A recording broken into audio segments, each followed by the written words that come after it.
kecha mana bo'lib o'tgan haftada yana o'sha kuchli do'l hodisalari, sel va jalalar bo'ldi va dehqonlar bu yog'iga yana bormi?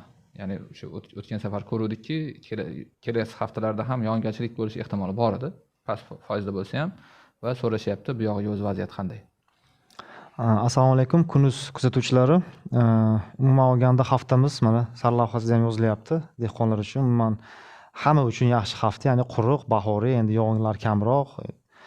Juda ham ko'p yog'ingarchilik kuzatildi va mana biz o'zi doimo prognoz bilan boshlardik, lekin bir sharhlab o'tishimiz kerak. O'tgan haftada umuman kecha mana bo'lib o'tgan voqeani, bu do'l yerni oppoq misol nima deydi qoplab olgan va bu bitta joyda emas, buni o'zi juda ham katta masofada ikkita uchta qishloqqa xuddi mana shunaqangi oq qor misol do'l yog'ib o'tdi kecha, ya'ni dushanba kuni kunning ikkinchi yarmida yacheykasimon bulut, ya'ni konvektiv bulut rivojlanib, ana shu bulutdan juda katta quvvatda do'l hodisalari tushdi va do'llar bu endi kichkina razmerlari ko'rsatilyapti.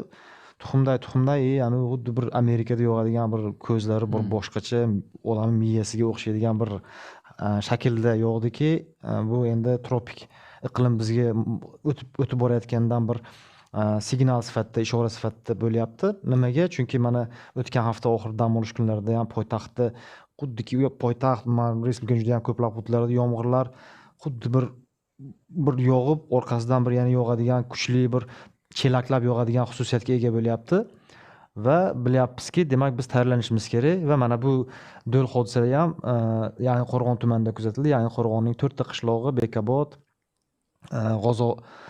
G'ovazon degan qishlog'i bor va shu bilan birgalikda Zarkent, Ittifoq, Birlashgan degan qishloqlarida juda katta maydonda do'l urush hodisalari bo'ldi. Qishloq xo'jaligi yuzlab gektar maydonlarda. Endi bu o'zi ya'ni Qo'rg'on bog'dorchilikka ixtisoslashgan. Afsuski bu do'l shu mevani hosilni biroz chertib o'tib ketsa ham yoki tegib o'tib ketsa ham bu zarar keltiradi keyinroq. Shu uchun o'ylaymizki, mana shu do'lga qarshi otryadlarimiz afsuski ishlashmaganini o'zi o'sha hududda yashaydigan aholi ham bizga tinimsiz chiqishyapti. Bu safar nimagadir otishmadi. Ya'ni do'lni oldini olish uchun ham konvektiv bulutlarga, atmosferaga mayda yodli kumushni ta'sir ko'rsatib, ana shuni hajmini kichraytirish mumkin, o'zi yoki yomg'irga aylantirib olish mumkin. Afsuski nimagadir ishlashmadi kecha kuni. Va o'ylaymizki, mana shu otryadda 150 ta ish tadbirligi bor. Namangan viloyati atayin mana shu hududga 3 ta otryad, Kosonsoy, Yangi Qo'rg'on, Chust tumanlariga har bittasiga kamida 4 tadan o'tadigan nuqtalari bor. Yangi Qo'rg'onda 8 ta, Kosonsoyda 4 ta, Chustda 6 ta. Mana shu do'l yuzaga kelishi mumkin bo'lgan bulutlar o'zi ko'rinadi, bilishadi mutaxassislar. Ana shu hosil bo'layotgan va kechani o'zida ham ijtimoiy tarmoqlarda chiqyapti. Tayyor pishib 1 soat oldin mani otgan deb bulut shakllanib turdiki, afsuski ta'sir ko'rsatishmadi va mana shunaqangi bir katta ta'sir bo'ldi. Endi o'ylaymizki, mana shu hududlar uchun sug'urta mexanizmi biz nima qilishimiz kerak va nafaqat o'zi bu hududda, balki Namangan viloyatining Pop tumanida ham sel suv toshqin hodisalari, Samarqand viloyatining ko'rsatuv oxirlarida aytdim, juda ham ko'plab hududlarimizda juda katta yil zo'r kelyapti, barokatli kelyapti. Shu bilan birgalikda sinovli ham kelyapti. Ayrim hududlarimizga mana shu qishloq xo'jalik ekinlariga, bog'dorchiligimizga katta talafotlarni keltirib chiqaryaptiki, demak, sug'urta mexanizmi ishlashi kerak. Iqtisodiyot tarmog'ida mana shu sug'urta mexanizmi agar shaffof ishlaydigan bo'lsa, zararlar ancha yalpi ichki mahsulotimizga ancha kam zararlar bo'lishi mumkin. Chingisni olasiz. Sug'urta bo'yicha hozir yangi sug'urta agentligi tashkil etildi. Ko'pchilik balki xabari yo'qdir. Endi hozir ko'proq paxta g'allada ishlayapti. Paxtada ishlayapti. Endi bu yildan o'sha g'alla va boshqa ekinlarga ham ishlashni boshlaydi. Albatta kim sug'urta qildiraman desa, o'sha agroportalga kirib, ya'ni shu agro.gov.uz kirib sug'urta qildirishi mumkin o'zini hosilini. Dehqonlar ham, oddiy uy xo'jaliklari ham o'sha yerga kirib, demak, hosillarni sug'urta qilib qo'ysalar, buni imkoniyati bor. Bu yildan shu sug'urta agentligi ishga tushdi. O'tmoqchimiz va undan tashqari shu sug'urta hodisasi ro'y bersa, saytga kirib ariza beriladi va o'sha agent borib tekshirib, shu sug'urtani zararni miqdorini hisoblab sug'urtani bu qanaqa mexanizm? O'zi shundoq ham sug'urta mexanizmi qishloq xo'jaligida ishlamaydi bizda. Oxirgi 20 yilda ichida yurganimiz uchun aytyapmiz. Hozir bu yildan shu yangi agentlik tashkil qilindi. O'sha yangi sug'urta bo'yicha qonun qabul qilindi, qaror, farmonlar qabul qilindi va shu agentlik hozir ishlayapti. Shaffof. Shaffof. Mexanizm shaffofmi, Shaffof, ya'ni ya'ni elektron tarzda yugurchilik, ma'muriy byurokratiya deydiku, qog'ozbozchilik unaqa. Endi elektron tarzda ariza beriladi. Ya'ni shu sug'urta hodisasi ro'y berishi bilan sayt orqali ariza berish kerak. Yo bo'lmasam Telegram guruhi bor. Hosil sug'urtasi deb yozishsa, lotinchada kirilishida farqi yo'q. O'sha guruh chiqadi. Guruhga o'sha ya'ni murojaatnoma yozishsa, o'zi agentlik o'zi aloqaga chiqib, ya'ni yetib boradi. Yoki bo'lmasa o'sha sayt orqali ham kirib ariza bersa bo'ladi. Endi yangi bu baribir qo'llash kerak, endi imkoniyati bor. Albatta, hozir sug'urta mexanizmisiz biz iqlim o'zgarish xavflarida bir-birimizni qo'llab-quvvatlab, ya'ni mana bu hududda zarar bo'lmasa, ana shu hududdagilar ikkinchi zarar ko'rgan hududlardagi aholiga, o'sha dehqonlarga, fermerlarga yordam berib biz chiqib ketamiz vaziyatdan. Kelgusida bu asosiy bo'lib qoladi, mexanizm bo'lib. Bu endi ob-havo prognozlariga o'tamiz. Haftalik prognozlarimiz uchun bir xarita. Oldinroq aytib o'tganimizdek, endi mana shu nam havo oqimlari, yashillar bu quvvatlar, yog'ingarchilik, siklonlar bu safar endi biroz yuqorida mana Italiyadan shimolroqda rivojlandi. Agarda mana bu O'rta Yer dengizida bo'lganda bizning haftamiz yana namgarchilikga boy o'tardi. Bu siklonlar asosan Kaspiy dengizining ustidan o'tib Qozog'istonga chiqib ketish pozitsiyasiga ega. Faqat tog'li hududlarimizda mana hozir bugun va shu bilan 3 kun 2 kun dam bo'ladi. Mana bugungi xaritani ko'rsatyapmiz. Tog'li hududlarimizda faollik bor ekan va mana antsiklonning ta'sirida bo'lyapmiz. Antsiklonning ta'siri ko'k rangimizda O'zbekistonga janubiy chekkasida turibdi. Bu kunduz kunlari ancha salqinroq, ya'ni yoqimli, kishilar tanasiga yoqadigan iliqlik bo'ladi va hafta o'rtalaridan asta-sekin havo harorati ko'tarilib boradi va kelayotgan haftamizni biz bemalol quruq hafta desak bo'ladi va mana haftani oxirgi kunlariga kelib havo harorati ko'plab hududlarimizda 40 daraja, Termizda hattoki keyingi hafta boshlarida 42 darajagacha ko'tarilib ketishi mumkin. Keyingisini olasiz? Savollaringiz yo'qmi bu bo'yicha? Endi o'zi yog'ingarchilik kutgandik, biroz tepadan ketib qolibdi. Bu 12 maydan nimada 18 may kuniga qadar yog'ingarchilik, havo haroratining maksimal havo haroratining o'zgarishi mana ko'ryapmiz. Seshanba kuni, ya'ni bugun 12 may kuni nari borsa 30 daraja ko'tariladi. Ertaga mana 31-32 lik chiqyapti. 14 may kuni 33-34, 15 may kuni 36 dan yuqorilayapti vohalarda va 16 may kuni 38 daraja va 18 may kuni endi bu dam olish kunlariga to'g'ri keladi. Voha janub hududlarimizda 42 daraja, 41 darajagacha issiq harorat kuzatilishi mumkin ekan. Mana bu vodiy viloyatlari, Toshkent, Sirdaryo, Jizzax viloyati biroz salqin yoki shimolda umumiy mana shu hozir aytgan raqamlarimdan 3 daraja ayirib tashlayveramiz. Tog'li hududlarimizda aytgan raqamlarimdan 10 daraja ayiradigan bo'lsak, kunning maksimal havo harorati qiymatlari kelib chiqaveradi. Necha kun davom etadi shu, ya'ni 42 darajada? Keyingi haftamiz quruqroq va keyingi hafta boshlari bir 2 kun 3 kunlik 40 issiq jazirama, dim jazirama issiq havolarga biz to'qnash kelamiz. O'tgan ayni mana shu paytda biz termik depressiya bilan to'qnash kelganmiz 45, lekin hozirgi issiqlik unaqa emas va umumiy ma'noda endi haqiqiy qishloq xo'jalik sektorimiz ishlaydigan payt, ya'ni uzoq muddatroq yog'ingarchiliklar yo'q, asta-sekin havo harorati ko'tarilib borib, qishloq xo'jaligi uchun, fiziologiyasi uchun, fotosintez jarayonlarini tezlashi uchun, umuman o'simliklar rivoji uchun yaxshi bir ob-havo muhiti kuzatiladi mana shu haftada. Keyingisini olasiz. O'zi may oxirlarida ham yana qattiq issiqlar bo'lar degandik. May o'sha keyingi hafta boshlarida biroz issiq bor, keyin yana biroz namgarchilik kirib keladi va salqinlik bo'lishi mumkin. Bu endi umumiy 10 kunlikda yog'ingarchilik quvvati. Demak, yog'ingarchiliklarimiz mana asosiy respublika Qoraqalpog'iston Respublikasi hududida, Xorazm viloyati hududlarida, Buxoro, Qashqadaryo viloyati, hatto Samarqand viloyatining juda ham katta qismida, Jizzax, Sirdaryo, Toshkent viloyatining katta qismida va vodiyning katta hududlarida, Surxondaryo, Qashqadaryoda ham mana oq ranglar, ko'k ranglarimiz rosa bo'lsa, o'sha bitta nam havo oqimi kirib kelar ekan mana shu kelayotgan 10 kunlikda. Ana shu nam havo oqimidan yog'ishi mumkin bo'lgan quvvatlar hozir bu yerda aks etyapti. Ya'ni 22 may kuniga qadar o'zi umuman qancha yog'ingarchilik asosan tog'larda ishlayapti, ko'ryapmiz. Tog'li hududlarimizda intensiv jala yog'inlar, sel suv toshqinlar kelishi mumkin. Bu keyingi haftani o'sha issiqlar o'tgandan keyin keyingi hafta o'rtalariga borib bormasdan mana shu bitta nam havo oqimidan aynan mana shu hududlarimizda 30 mm yashil hududlarimiz, sariq hududlarimiz 40-50 mm gacha yog'ingarchilik kuzatilishi mumkin ekan. Tojikiston va Qirg'izistonda yaxshigina tog'li hududlarimiz, endi tog'larda ishlayapti. Ya'ni hozirgi kelayotgan nam havo oqimi tog'li hudud o'zi ko'rsatdim-ku, Kaspiy dengizidan o'tib ketadi va uni chekka qismida tog'larda endi sharoit yaxshi bo'ladi, bulutlar rivojlanishi uchun va mana shu tog'li hududlarimizda mana asosiy yog'ingarchiliklar bo'lyapti va tekislik hududlarimizda endi qishloq xo'jaligi yer maydonlarimiz yana aytaman 10 kunlik bir qulay ob-havo, yog'ingarchiliksiz ob-havo bilan bemalol dala ishlarini fermerlarimiz, bog'dorlarimiz, dehqonlarimiz yuritsalar bo'laveradi. Chunki bu lokatsiyalar asosan tog'li hududlarimizda jadal yog'adigan. Tekislik hududimizda yog'ingarchilik yo'q deb hisoblasak bo'ladi. Keyingisini olasiz.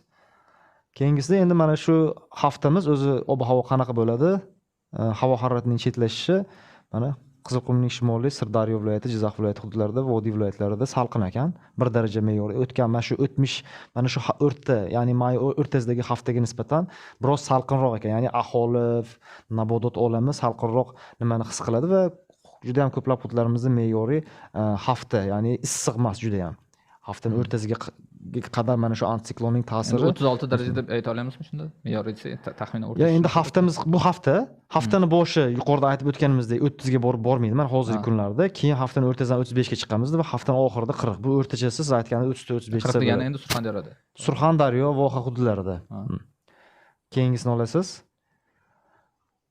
Keyingisida mana o'sha yog'ingarchiligimiz demak ko'rinyapti. Tog'larimiz qizarib ketgan, chunki tog'larda bu paytda yomg'ir o'zi o'tmishda ko'p yoqqan va bu safar tog'larimizda ham faolligi yo'q. Shuni hisobiga juda ham kam qurg'oqchilikni his qilar ekan tog'li aholi va nabodot olami ham. Umuman respublikaning ko'plab hududlarida me'yordan kam yog'ingarchilik hafta. Faqat markaziy hududlarda yog'ingarchilik. Endi hozir aytdik, Tojikiston, Qirg'izistonda yaxshi yog'adi, baribirga ham shu kam ekan, yo'q? Ha, ular uchun me'yoriy bo'lyapti. Shu endi u 10 kunlik, bu 1 haftalik. Mana bundan keyingisida ko'rsatamiz. O'sha jarayonlar, ya'ni keyingi haftamiz namgarchilik o'tadi. O'sha ya'ni tushunmay qolishmasin deb. Keyingisini olasiz. Mana keyingisida o'sha sizning savolingizga javob bor. Keyingisida ya'ni haftani harorati, keyingi haftamiz demak isib ketar ekan. Undan keyin aytdim-ku, haftaning boshida issiq havo bor va shuni hisobiga me'yordan 3-6 darajagacha issiq bor. Ya'ni keyingi haftamiz ancha issiq va shu bilan birgalikda hafta o'rtalaridagi namgarchilik, mana keyingisini olasiz. Hafta o'rtalaridagi namgarchilik yaxshigina bir vaziyatni taqdim etadi. Bu Kaspiy dengizi ustidagi sovuqdan tushunish mumkin. Demak, iyunning boshlari deyilgan yoki may oxirlari juda ham isib ketmaydi. Shunaqa bir tasavvur bor. Havo kelyapti, endi salqin havo kelyapti va yog'ingarchilikdan ko'k havo endi mana shu hududlardan namgarchilik o'tayotgani hisobiga, uzoq muddatli yomg'irlar bo'lavergani hisobiga ko'k ko'rinyapti. Ya'ni kunduzgi haroratlar ko'tarilib ketmaydi. Shuni hisobiga ko'k rang berilyapti va buni ta'siri baribir keyingi haftamiz bizda may oxirgi haftasiga biroz salqin nimani taqdim qilishi mumkin. Ya'ni yozni boshlarini biz juda ham bir jazirama bilan kuta olmaymiz. Ya'ni iyunning boshlari yog'ingarchiliklar bo'lishi mumkin. Ha, bor, yog'ingarchiliklar bor, istisno etilmaydi. Chunki vaziyat o'zi shunaqa. Bu yil shunaqa bo'lyapti vaziyat. Keyingisini olasiz. Mana yog'ingarchiliklar bor degan savolga yam-yashil. Keyingi haftamiz 18-24-mayimiz. Mana yam-yashil, me'yordan ancha ko'p yog'ingarchiliklar bor. Tog'larimizda ham yog'yapti. Mana siz aytgan o'sha Tojikiston tog'larida ham me'yordan ko'p yog'inlar ko'rsatilishyapti. Endi u chalg'ib qoldik, siz 10 kunlik edi u. Biz hozir unda 1 haftalik, mana o'sha keyingi haftani ham ko'rsatyapmiz. Yaxshi, mana yog'ingarchilik. Kuzatuvchilar ham tushunishi uchun ikkinchi haftamiz quruq, uchinchi haftamiz demak yog'ingarchiliklarga boyroq bo'ladi demak, to'g'rimi? Mana haftamiz quruq, keyingi haftamiz yog'inlarga boy. Va yog'inlari siz ko'ryapsiz, arab mamlakatlarida emas, mana bu Kavkaz hududlaridan o'tyapti. Bizga bu Kavkaz hududlari ham o'tmishga o'xshagan namlikka ko'proq beradi. Ya'ni iyunning boshlari ham namgarchilik o'tishi mumkin. Orqa tomonni ko'ryapsiz. Ya'ni Kavkazda qurg'oqchilik bo'lish ehtimoli kam. Ya'ni yoz boshlari. Keyingisini olasiz. Keyingisida demak umumiy ma'lumot, O'zgidromet yaxshi ma'lumot ulashdi. Ya'ni agri ma'lumot o'zi o'tgan aprel oyida juda ham ko'p aytdim-ku, yuqorida ham sinovli, ham barakali bo'lyapti yilimiz. Mana sinovli yil sinovni qabul qildi qishloq xo'jalik sektori, bu paxta uchun ishlab chiqilgan.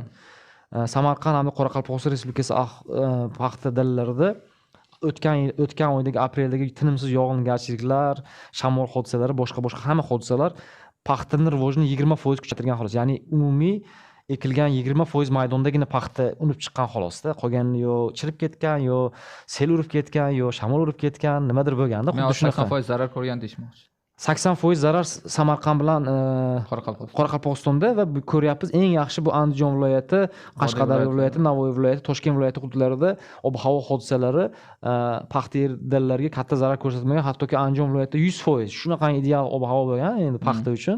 Ya'ni 100% yaxshi nima bo'lgan. Hattoki mana ko'rsatishyapti mutaxassislar. O'sha o'tgan aprel oyida Dang'ara tumanida aprelning 19-sanalaridagi holatda qanaqadir 3% gacha chigitga zarar kunandalar, qurt qumursqalar zarar kunandalar xavfi ko'rsatilyapti. Ya'ni mana O'zgidromet mana shunaqangi bir yaxshi ma'lumotlar beradi. Nima uchun bu ma'lumotlar berilyapti? Bu endi keyingi qadamlarimizni qanaqa qilib olishimiz uchun va sug'urta mexanizmi uchun bu signal bu. Sug'urta mexanizmi o'zi qaysi viloyatlarga ko'proq kuch berish kerak aslida. Qaysi viloyatdagi sug'urta mexanizmi qaysi viloyatlarga o'sha dehqonlarga bo'ladimi, fermerlarga bo'ladimi, bog'dorlarga kuch resurslarini yo'naltirish bo'yicha bir yaxshi bir nimani byulleten deydi bu narsani, obzor deydi, sharh deydi. Sharhni berishyaptiki, endi mana bu oyda ham biz kutamiz. Chunki O'zgidrometni o'zini o'rganadigan har bir viloyatda agro bo'limlari bor, mutaxassislar bor, agronomlar, agrometeorologlari. Ana o'shalarning o'zining ma'lumotlari bilan ham biz rejalarni puxta qilishimiz mumkin bo'ladi. Endi shu rahbariyatdan ham iltimos qilamiz. Reja emas, boyagi prognozlarni to'g'rilab olishsa, shunga ko'ra, ya'ni Samarqand va Qoraqalpog'iston va boshqa mana Xorazm viloyatida ancha qiynalib qolishdi dehqon fermerlarimiz va o'sha kuzga kelganda ularga biroz yengilliklar yarata berilsa yaxshi bo'lardi. Chunki hozir moliyaviy tomondan ham ancha qiyin ahvolda deb hisoblasak bo'ladi. Albatta bu statistika o'sha nima deydi, fermer bilan muloqot uchun qo'yiladigan, ya'ni qaysi viloyatda fermerga o'ylaymizki e'tibor berishsa kerak menimcha, chunki biz bu yil to'g'ri zo'r bo'lyapti bahor, lekin shu bilan birga sinov ham yetarli va zada bo'lmasligi uchun fermerlarimiz yalpi ichki mahsulotimizga katta bir foydani keltirishimiz uchun biz baribir agrar sektorga kuchli ixtisoslashgan mamlakatmiz hozirgacha. O'ylaymiz yaxshi. Mana shunaqangi xulosalar, mana shunaqangi prognozlar, sug'urta mexanizmini shaffof ishlashi asosida biz baribir barqarorlashtiramiz kelgusida nimani, oziq-ovqat xavfsizligi masalalarini. Demak, Erkin aka, katta rahmat berilgan ma'lumotlar uchun. Albatta kuzatuvchilardan izohlarda fikr va takliflaringizni yozib qo'yishingizni kutib qolamiz va tanqidlarni ham ayamang, konstruktiv bo'lsa albatta. Katta rahmat. Sog' bo'ling.